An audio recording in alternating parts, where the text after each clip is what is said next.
What's going on, guys? It's been a while since I made a video. I've just been chilling, relaxing, enjoying the new year. Holidays passed and everything, so everything's been fine. There was a couple fires in my general area, but they were like an hour's drive away. So as far as like fires and stuff, I'm good. I'm out here in Southern California, kind of like north of LA County, northwest of LA County. Today I'm going to get some chrono readings on my A-5. I've been putting off for a while, but finally going to do it. I'm going to put my probably the second strongest spring from this Tech T paintball kit, drive spring, second strongest drive spring. I'm going to put that in here, run it on the HPA tank, which is 800 psi output. Currently this tank is at about 2400 or 2300 psi, and I have the lightened valve spring in here from this kit, and I'm gonna put the second strongest drive spring back here. 12-inch custom products barrel, 685 bore size. Sorry, it's upside down, but it's just the way this is.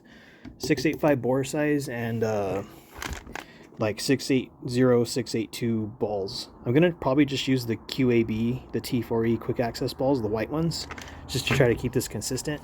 Because I'm gonna get chrono readings, change out the bolt in the front, switch it to a different bolt, and see if my FPS increases. I'm probably gonna try a few shots on my CO2 tank also, because this sometimes puts out more pressure than this HPA tank.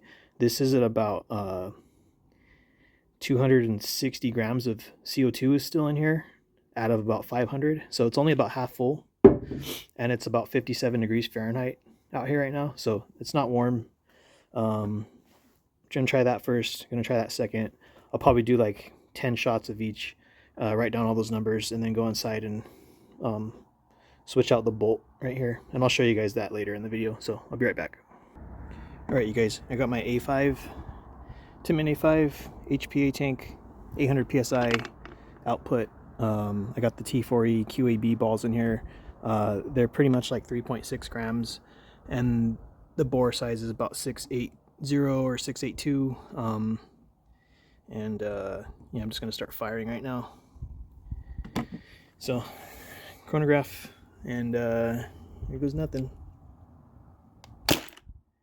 254, which is pretty low. 286, it's better slightly. 280, 284. So it's not that high right now. I don't know if it's because it's cold or yeah, it's kind of weird. So I'll see what this keeps doing. I'll switch to the CO2 tank pretty soon. I don't know if it'll be higher, but maybe it will. 278, 282, 280, 276. So I'm going to switch gases. Alright, you guys, I just wanted to show you guys that this is not like the velocity is up all the way. So yeah, it's just hitting low right now for some reason. So I'm switching to CO2, and I'll be right back. Alright, you guys, A5 again. I have the CO2 tank attached. I think I stated previously that it had 250 grams of CO2 in that tank. It actually has like 180 grams of CO2. I did the math wrong. So it's kind of low pressure right now, and it's cold. So I don't know if this will be higher or lower than HPA, and I'll just have to shoot and see. Oops. All right, I forgot to feed my cyclone system. 294, so it's like 12 FPS higher, or like 10 FPS higher. 292, 290,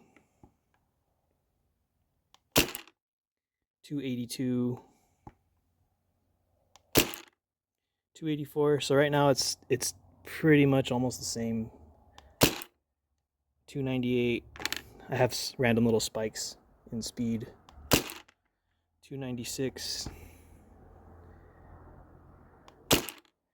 288, 294. So yeah, that's a 3.6 gram ball. I'm going to degas this. I'm going to write some numbers down. I'm going to go back inside the house. I'm going to show you guys the bolt I'm going to switch. I'll show you guys that whole process of switching out the bolt, and then I'll come back out here and see if I get any better numbers shooting it with the new bolt installed. Alright, what's up guys? I came back inside. I have my CO2 tank over there, just kind of not being cold outside. I'll probably get my HPA tank too. One second. Alright you guys, I got both my tanks inside.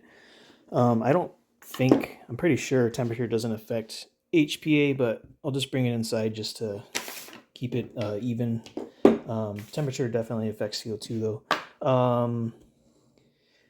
So yeah, second strongest spring from that paintball kit. I gotta remove this, take all the stuff off. So I'm gonna loosen it up, and then I'll re-record once I take apart most of it.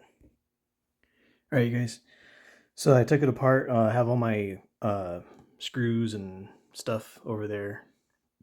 Cyclone feed system, you know, all that other stuff. So there's a small nut inside here that you have to be aware of. It's right there. That holds the front grip. This Allen screw. It goes through the grip and it connects right there. So there's a screw in here that will probably fall out, and then your front and rear sights fall off if you move them around too much. Pretty much for this A-5, you'll need a 3/16 Allen key for 2 of the screws. You'll need a 1/8 Allen key for the rest of the screws, and you'll need a flathead screwdriver if you have the cyclone feed system, which is pretty much like basic. This is basic for all the A5s.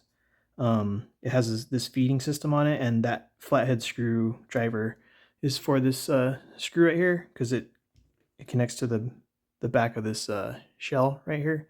So anyway, I've taken this apart a few times on different videos, so I'm pretty sure you guys are aware of what it's like inside. It's pretty much like any other Tippmann paintball marker inline bolt system.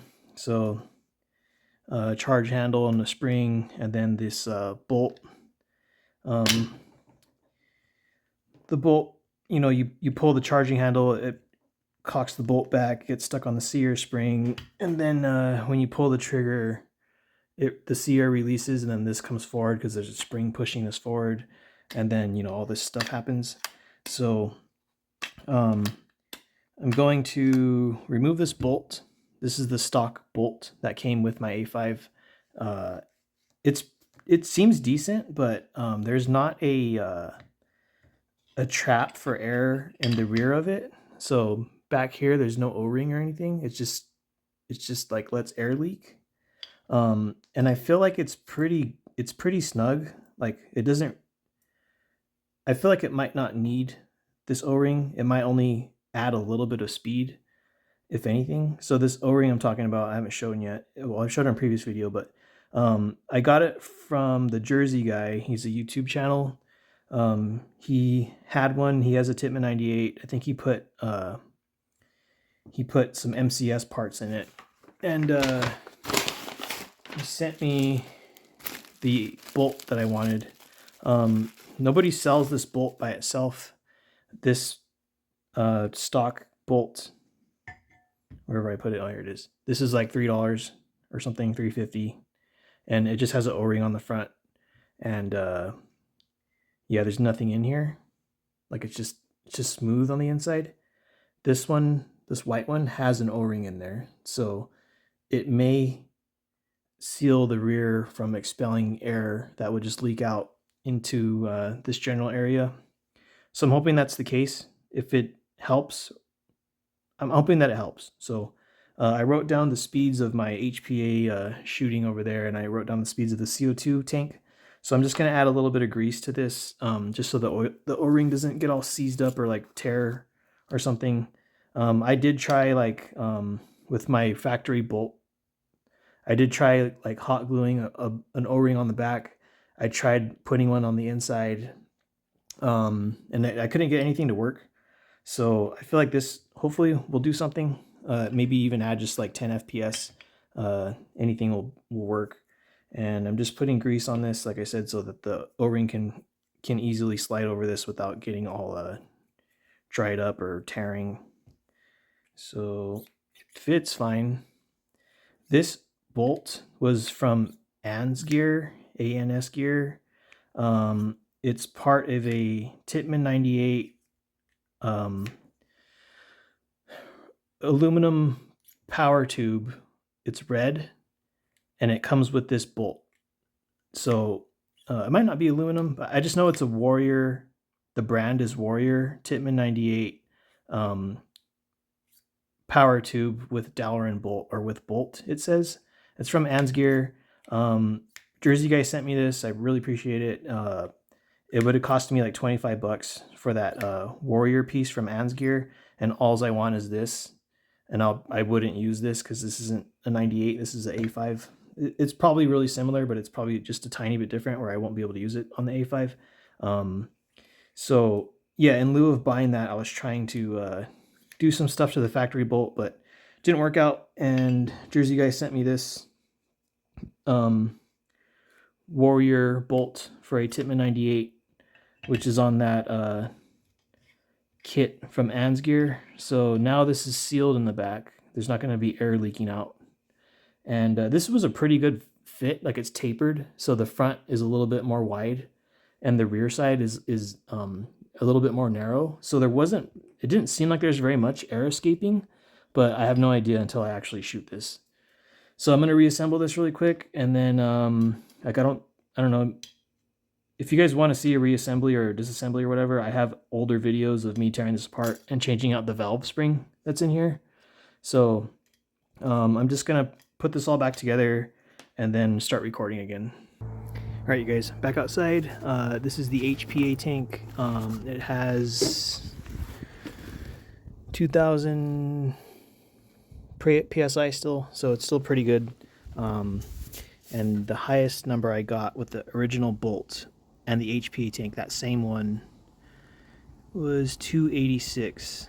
So if this doesn't go past 286, then, you know, I'll try another day, but with the same spring. But if this doesn't go over 286, didn't make a difference.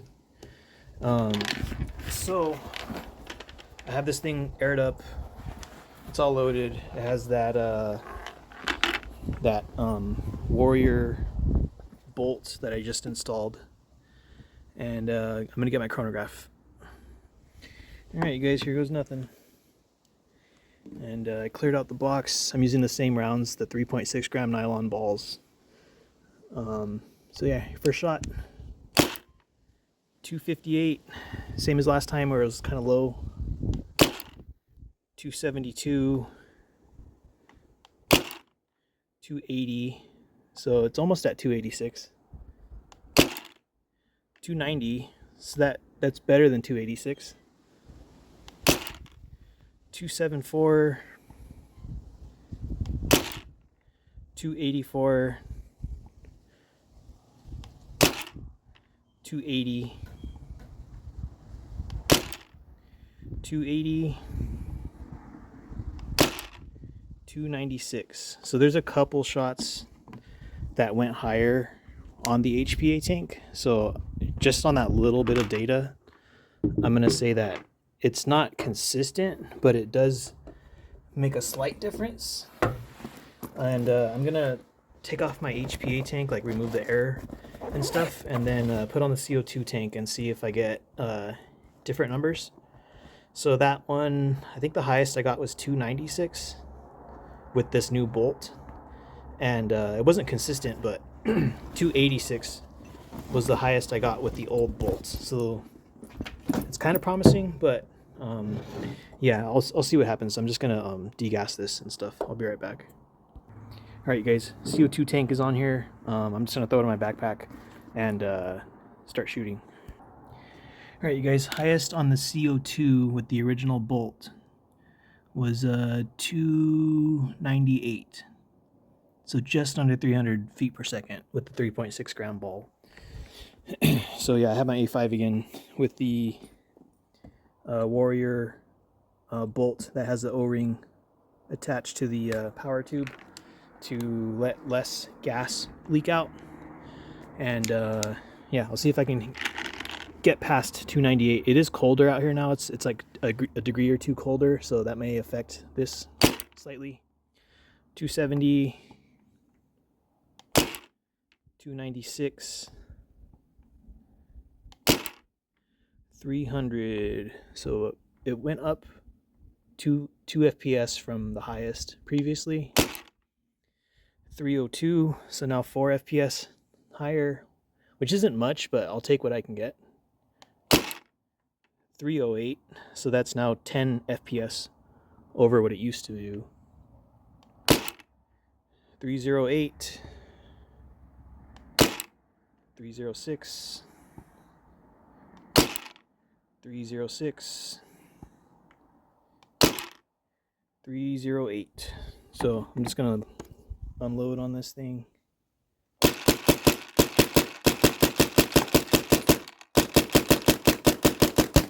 It's so fun.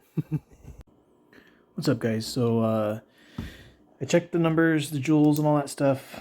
So the highest I got with my original A5 bolt on HPA with the current conditions outside, which was like 57 degrees Fahrenheit, was 13.67 joules, 286 feet per second.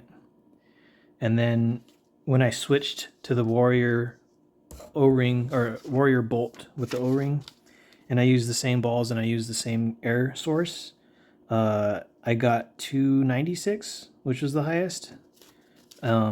And then 14.65 was the joules on that one.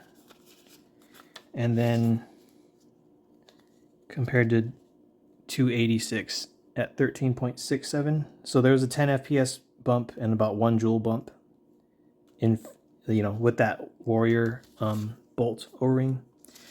And then this was my original bolt for the A5 on CO2, and it's cold outside, so I'm sure this will be stronger if it's warmer. It's wintertime, so it's not going to be not going to be for a little while, but 298 feet per second on CO2 with the original A5 bolt, 14.85 joules. When I switched to the Warrior bolt with the O-ring, the highest I got was 308, and I got that about 3 times. And majority of the shots, 1, 2, 3, 4, 5, 6, 7, 8, 9. Out of those 9 shots that I chronoed, 7 of them were at 300 or higher, and 2 of them were a little bit low, not super low, but it's just building pressure and stuff. So 298, 14.85 joules with the original factory A5 bolt, and then 308 was 15.86 joules. So for both HPA and CO2, on this limited data I have with the cold temperatures, there was a 1 joule increase using that bolt. So yeah, thanks Jersey guy, appreciate it for giving me the bolt. I'll probably just keep it in there. And like I said, my CO2 tank was low. It's only like a quarter full, 25% full. It's cold outside, and I feel like this barrel I have for my A5, it works good, but I feel like in all the tests I've done, the TCR barrel actually works better. So I may switch it, but I bought that barrel specifically for this A5, and I can't return this barrel or anything. The only thing I could do is like try to sell it, but it was only $30. So I'm probably just gonna leave it on here. I mainly just use this just to, show you guys what this can do, if it's even like for the people that want super high joules. This obviously is not going to be the one for you. But this is just like a cheaper alternative to like a TMC or something along those lines. So it has some drawbacks. Like obviously it doesn't look like an AR-15 or have like a really crazy mil sim look, but I have seen barrels and stuff on MCS that pretty much turn this into like a Picatinny rail with like a 14-inch barrel, I think, which is about 2 inches longer than this one. And so I kind of don't want to go that route because then it just gets kind of big. And I've seen like a couple of shrouds, but I'm not sure if they'll fit on this like 2011 model of A5, because there is an original A5 that it does not have a selector switch. It's just a button, like push on for safe and push the other side to fire, put it on fire mode. So that old model, the shroud, I think fits. There's probably just some small little differences cosmetically, but it's the same paintball marker. I have been looking at a new stock. I've been trying to fix my old plastic one, but it's not working out. So I may buy a stock for this. Future plans. So I was looking at the Tech T paintball spring kit, and since I have a caliper now, I was measuring those springs, the thickness of the wire, and surprisingly, they're like 0.9 millimeters thick. They do have like a layer of paint on them, but measuring them with the caliper, pretty much all of them are about 0.93 millimeters thick. And the spring that I was planning on buying for this, the drive spring, the only one I can find is 1 millimeter wire thickness. So it probably won't add much FPS to this. It might add a little bit, but that's kind of like the next cheapest thing I can do is just buy a different spring. Because this bolt gave me 1 joule. There's something I can probably do to the hammer, which would involve drilling out some stuff and putting a pin on it so that it can push the valve in a little bit longer, just like a fraction of a second longer, which will give me a tiny bit more air.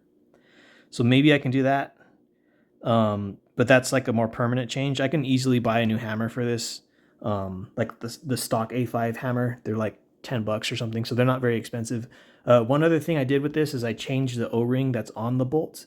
So I may go back to the old one, but I may leave this on once it's warmer around here and I get my CO2 warmed up a little bit, like 70 degrees or 75 degrees. I'll see how much of a difference it is versus what it's hitting at right now in this cold weather, quote unquote cold weather in SoCal. So yeah, if I use this on CO2 and it's like 75 degrees, I'm pretty sure all these numbers will be up like 20 feet per second, if not higher. Because yeah, this thing was hitting in the summertime when I had this thing like stock with the TCR barrel on the front and my CO2 tank attached to it with the normal spring that was in here. This was used. I don't know if it was a aftermarket spring, but the spring that was in here right out the gate was hitting like I think it was hitting like 18 joules or something, which is pretty good. But I'm just trying little tiny small accessories to upgrade to see if I can get more power out of this, which it's kind of just staying in like that 15 to 22 joule kind of area. The first day I used my new paintball springs, I was able to get it to hit like 25, but then the spring kind of weakened, and after that it's just been getting about 21, 22 joules, plus it's been cold outside. So part of me hitting 25 joules may have just been the weather, and that spring was brand new. So now that spring's a little bit worn in, it's not hitting as hard. But I didn't really think that this was going to be hitting like 40 joules or nothing. I'm pretty sure it's going to stay in the 20 to 25 joule area. Maybe I'll get it to hit like 27, but I don't know if I'll be able to make this go up to 30 or anywhere around there. So yeah, that was fun. Thank you, Jersey Guy, for my bolt right here. And yeah, I'm definitely going to make more videos with this guy in the future. And yeah, have a good one. And thanks for checking it out. Happy New Year. I know it's like, I don't know, 3 weeks ago almost. But yeah, good times. So see you guys next time.